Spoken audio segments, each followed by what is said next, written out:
So this video is about how much risk are people willing to take to do a video on YouTube, right? Of course, we have seen the recent case of um, Vitaly, a YouTuber, but he's not the first, to take such a risk on doing what he was doing. Of course, pranks and the pranks is the new stunts and sketches and all kinds of risky situation on many YouTubers go not just in the Philippines, throughout the world.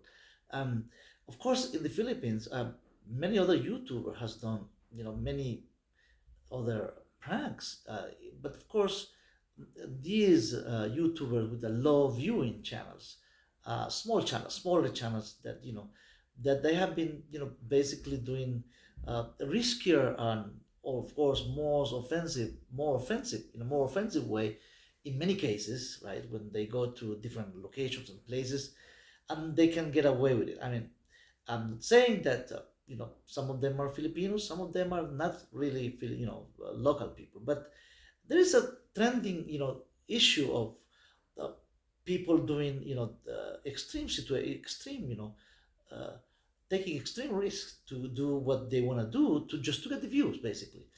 Well, some people think the adrenaline. I mean, it's amazing. I mean, they just hang, in the middle of where the train is gonna go by, and suddenly they just escape like it's like a stunt movie. But remember, people making movies, real movies. I mean, in Hollywood, they take extreme measures to to so they don't get hurt when they do these kind of things.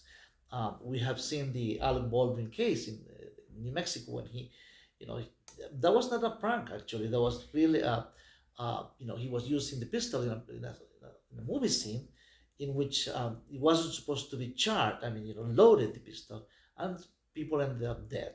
I mean, he took his pistol out of him, and accidentally because he didn't know that was supposed to be some powder, that was supposed to explode like a pistol, like a real gun. But somebody made a mistake, of course, and the situation went really bad. In a bad situation, and he, of course, he was acquitted. He was found innocent of the charges. I'm talking about Alec Baldwin in New Mexico at a movie scene. But in a movie scene, there is a more controlled situation. There is more, there is a production crew, a full production crew, experts in ballistic, experts in different, even stunt people, who does the stunt for the main actor. We know that. Now, like in the Elliot Eastman case, remember that he was this guy from Maine. He was living in southern Mindanao, a very much well-known red zone. Red zone meaning, in this case, not red zone like where parties take place, like in Angeles City. Red zone, in a way, where any foreigners in that area of Mindanao, where there are many outlaws and guerrilla groups, fighting the government for for they call it autonomy, or this is a Muslim area, very much southern Mindanao, in which he had married a local Filipino girl, and well he spent there he met through the internet, he met online, and this well eventually he moved to the Philippines and got married with this young girl, and he was living at a compound where the coastline in which he was posting, he was YouTubing just like Vitaly. I mean, he was YouTubing, he was posting his everyday routines in that part of Mindanao, even having a little shops, like a little store in which he had to like borrow money from local people that and then he was very well known in the area. There wasn't not too many foreigners, of course, uh, in that area, but he was well known. He was in few months he became known through the vicinity to the area, and he knew, of course, he was he knew what was going on in that part of Mindanao. It's not all Mindanao. Mindanao is a big city. There are other parts of northern Mindanao. It's very safe. Many foreigners visit. Some foreigners have many expats live in those areas, northern Mindanao. But in southern Mindanao, where Elliot Eastman was, living with his wife, it was risky, and he knew it was risky because He even posted weeks and days prior, were prior to the day where he was kidnapped and killed.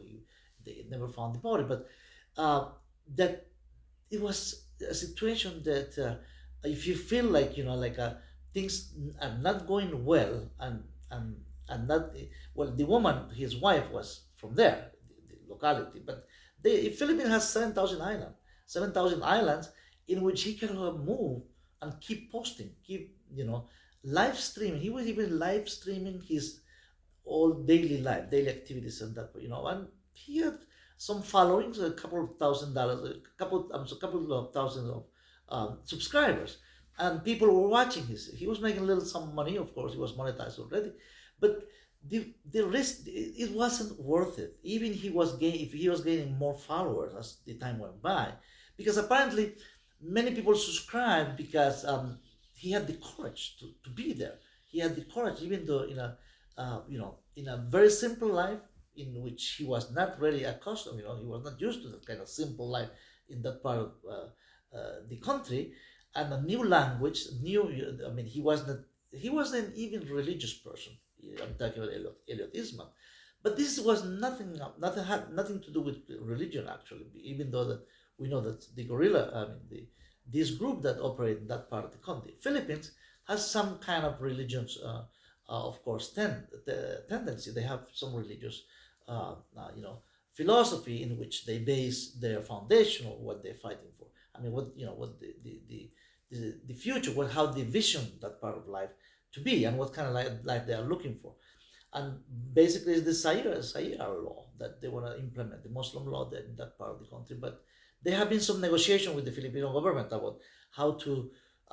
They even signed a peace agreement not a couple years ago, 2 3 years ago, very much.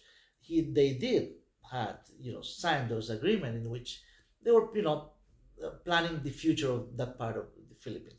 But anyway, going back to the risky of what can uh, in a such a risk that like Elliot Dittman took, and in which Vitaly took, or even Vitaly.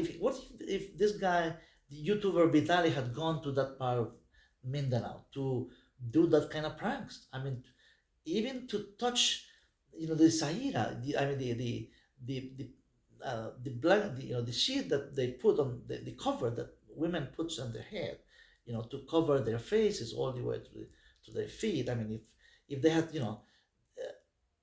it could be really, fatal. I mean, people can be very offended about, situation in which there is offensive, to their culture, to their custom, and that's what we have. This in this case, Vitali was, streaming his live streams, live video feed. The day he was broadcast, he was live feeding from the Philippines, when which he was uh, telling a woman in one of the streets where he was filming. He had even a camera filming. He said he told the woman, "I want to rob you today." I mean, think about that. What if that woman, what if that woman had a weapon? I mean, he had like a pistol or something hiding. Because some people do. I mean, in many Western countries, people carry, even ladies. I mean, female women carry guns in their purse. What if you say, okay, I'm gonna give you some money. Can you let me, put my hands in my purse? What if that lady, that he was offending, live streaming, live streaming in YouTube, she said, "I'm gonna okay, can I put my hands on my purse to get the money to give it to you?" When he says to the lady, "I'm gonna rob you," what if the lady pulls out a gun and started, shooting him? I mean, can you? That's a high risk situation. I mean, in which he didn't know if there was any planning. If that lady wasn't an actress, that security guard in BGC was not an actor either. This guy was really a security guard, armed security guard. And when he had the encounter with the police, where he would took the police motorcycle, what if the police, felt that his life was in danger, and trying to do, pull out like a gun and try, because he didn't know. I mean, most likely they saw somebody filming, but how didn't they know if this wasn't the whole complete production? in which everybody's in agreement, even the security guard at BGC was in agreement with him to play like a security guard, to play like an acting situation, right? That everybody's an actor, like in the movie set, in which I was remember mentioning Alec Baldwin. So it's a very risky situation in which just to get the views and to get views, to get more following, to get more subscribers, take that kind of risk. I mean, in doing YouTube, that's a scary. Well, this is a lesson to be learned from other YouTubers. But like I said before, in the Philippines, not the first time, and it's not gonna be the last time somebody taking risky situation to do his filming. People go to Tondo. There's a very dangerous neighborhood in the in Manila. I mean, they go in there. I mean, I have seen some videos of some YouTubers going in there uh, and taking risks. And they said 24 hours in Tondo. I mean, what if somebody starts shooting live, really, and you are filming and in the middle of the situation like this? I mean, of course, I wouldn't mind myself sometime if I had the chance to go in a place like that, but I wouldn't take 24 hours. I'll pass by, do some filming, couple of interviews. I mean, set interviews, and just do with talk to regular people, a couple hours. But I wouldn't take extreme, risk to go deep on in risky area or risky sections. Not even Tondo, not even in the Bronx, Brooklyn. I'm not gonna film some in so extreme situations outside Chicago where shooting takes place every day and any day, even broad daylight. I mean, can you do that just for the sake of feeding your viewers? I mean, the cycle of I mean, apparently people viewership. I mean, many millions of people love that kind of risky situation in which people take even at their own risk, the risk in their lives to do the filming or capturing moments in which they know something is going to happen. I mean, something is going to happen there, and something in a risky situation. As long as they can cut that, they can get that on video and broadcast that to get more viewing. But I don't think that's very unique way of viewing. I mean, of seeing things. Um, but of course, I mean, if there is an accident and you have to rescue people, like and or intervene or a impromptu situation, and something is going on, a shooting like is going on, and you have to cover yourself. The first thing is to protect your life, of course. But if you can help out in an accident situation or a burning and on a fire, like a building taking on fire, and you somebody asking for help and you can help, of course. But please, first thing you do is help. I mean, help the people who are at risk, and then if there's a chance, you should little video about the situation, just to be so people know what's going on, and you can have a emergency help, call 911, and in many countries there is no 911, but there are other numbers. That's the reason if you travel, I mean, if you're a YouTuber watching this, I mean, if you travel to different countries, do your research about what to do. I mean, whether the emergency case situation in which you're going to be, you can call and have all the numbers properly listing. And now going back to Vitaly, I mean, he had done so many other videos. I mean, filming in Brazil, in other parts, even in favela Brazil. I mean, which very drug gangs, and gangs fighting each other. I mean, there are so many situations that takes place in the world, on the planet. I mean, even if you go to Africa and you take a safari and do some filming. People do documentaries of that, in which there is some kind of risk, of course, but you get the information. Try to be as safe as possible, and not to be involved in a situation like this. What about uh, people taking different kind of risks, like in Alaska, filming in Alaska, like taking those small airplanes in the middle of a big snowstorm, going to a small village, a fishing village in Alaska, or filming homelessness and homeless people in Anchorage, Alaska. I mean, there's so many situations. The cold, extreme cold, people take extreme, where there is a 30, 40 below zero, just to have the feeling of how cold that could be, and how people can live in that cold, extreme cold situation, weather, below 40 below zero, sometimes even 56 below zero. They have record 56 below zero in some part of Alaska. And how people are able to survive, even homeless people living on the street. I mean, how, that's a risky situation too. So there are different risks involved, not just the risk involving doing pranks, right? In which you can people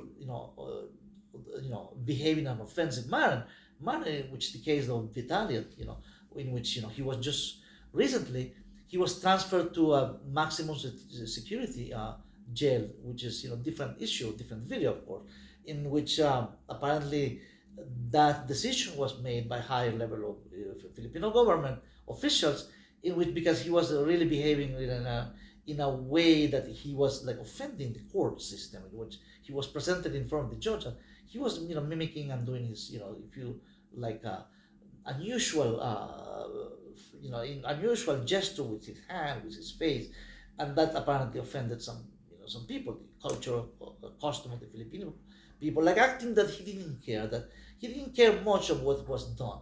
So I mean, now that in the maximum security, it can get just only worse. I mean, by the day, and I'm not, I'm not. I don't feel like joy because I'm not even feeling that much of joy doing this video.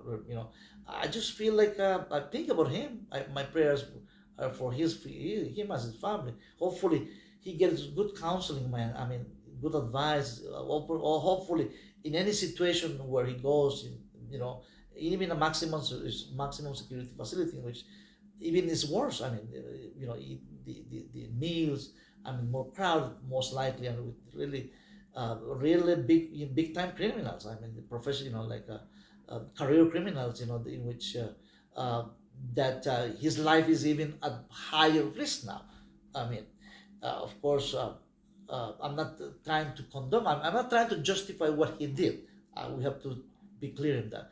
All I'm trying to get open up here is in the human situation.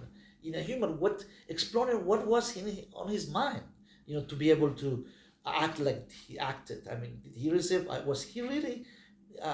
Did he really have a mental health issue at any point in which nobody knew what was going on with him, or emotional issue, or something deeper that I just in my previous video I was exploring that area of something deeper, that some kind of uh, deep emotional situation in which we don't really know what some people, very successful people, go through life, life experiences in which this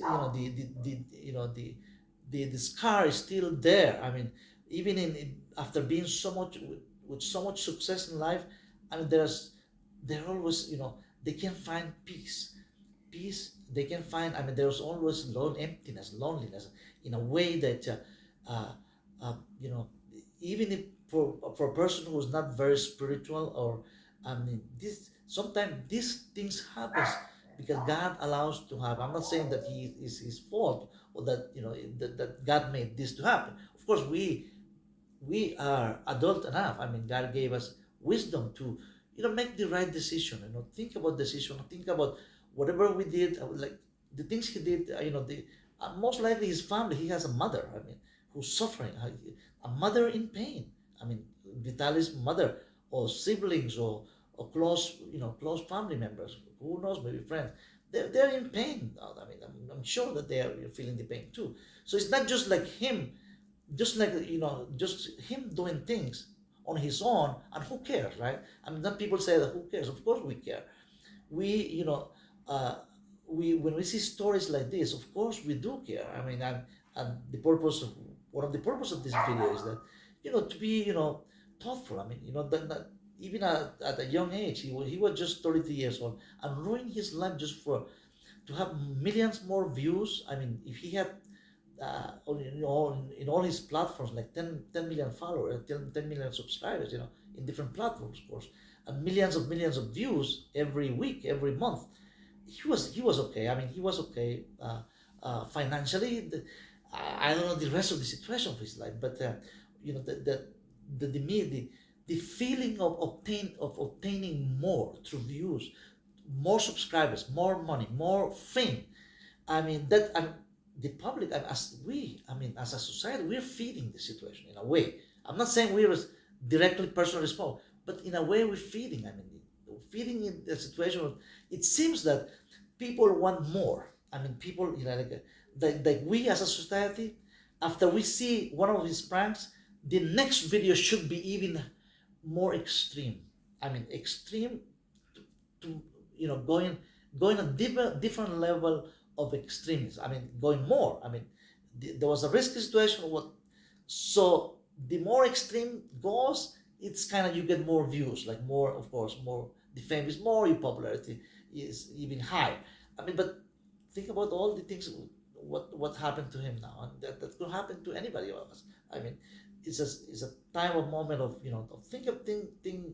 of thinking about things, and of course, my heart goes with him, the victims. We always talk about the victims, and that hopefully they get justice too. I mean, justice needs to prevail, and the Filipino, or the country as a country, the Philippines as a country, its people are very nice, very it's a family oriented society in which customs and culture should be respected, and of course respecting of the law. I mean, you can there are many of the YouTubers doing worse thing than that, but they haven't been caught yet. We don't know, I mean, I'm not saying they should be caught. All I'm saying is that that they should learn from Vitali, and that what could happen to them, even if they're Filipinos nationals or other foreigners doing extreme situation of filming those kind of videos. So guys, I just wanted to give you a few words, a brief reflection of what's going on, and that Vitali, well, this YouTuber now, he was just moved a couple of days ago. That was on the news, to a maximum security facility. We don't know what was the reason. I mean, the reason apparently was because of offensive, posting or offensive, manners in which he was acting in front of the judge. The last time he was in front of the judge, but hopefully things will work it out. And well, guys, I'll leave you with this. Thanks for watching again, and I'll see you in the next video. Thanks, and may God bless you all, guys.